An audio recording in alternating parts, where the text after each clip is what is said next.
Oui, je pense qu'il y a quand même un accent particulier qui relève de notre vallée.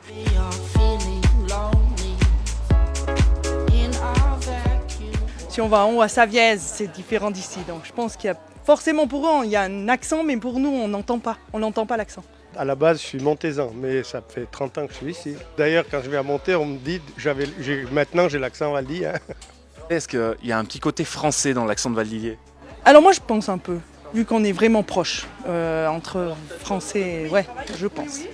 C'est un mix entre l'accent du Valais et l'accent français. Je pense, oui, vraiment que ça doit être ça un peu. On est limitrophe avec la Haute-Savoie, donc je pense que l'accent il se ressemble pas mal. On a des mots patois qui sont similaires. Quand tu te balades dans d'autres villages alentours, est-ce qu'on te dit, toi tu viens de Valdillier? Non, justement, moi, ils me prennent pour une Française, alors.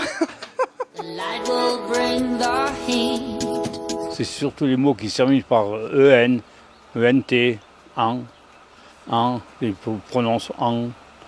Voilà un peu l'accent de Valdillier. Oui, effectivement, les uns et les ans. Et puis c'est surtout toujours sur des expressions. C'est là qu'on reconnaît plus les accents. Mais on dira facilement serment, oui. On accentue sur le 1. Puis serment, ça veut dire oui, sûrement. Mais serment, oui. Puis on dit serment plutôt que sûrement. Oui, je crois. En tout cas, c'est ce que je ressens. Les Trois-Torrents, ils ont vraiment, à Serment, c'est vraiment le an qui est très posé, ou je sais pas comment on dit.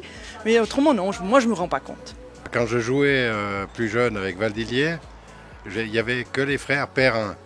Et comme je m'appelle Perrin, on m'avait dit tu peux venir, ça ne change pas le nom de l'équipe. Et le coach, là, le plus âgé, alors par exemple, il disait pas en, il disait un. Alors quand il était sur le banc, il disait changez, nom de Dieu, changez. Changement, ouais. Tu vois, sur les cheux, j'ai l'impression qu'il y a quelque chose de particulier. Non, mais il y a peut-être des choses qui sont plus prononcées sans qu'on s'en aperçoive. L'expression comme mal de goût, par exemple. Ça veut dire quoi ça? Quelqu'un qui est un peu de mauvaise humeur, qui répond, qui a envoyé promener les gens.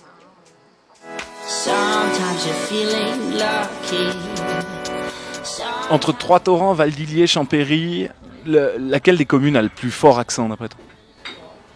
En tout cas, pas Champéry. Champéry, il y a beaucoup de monde qui sont de l'extérieur. À Trois-Torrents, c'est pas mal les Chorgues.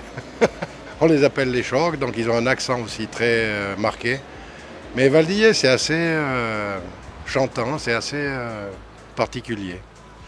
S'il y a le plus d'accent pour moi, c'est Valdillier et Trois-Torrents. Trois-Torrents et Valdillier, les deux communes où on a le plus d'accent. Champéry, il y en a peut-être un aussi, si on va vers les vieux Champérolins.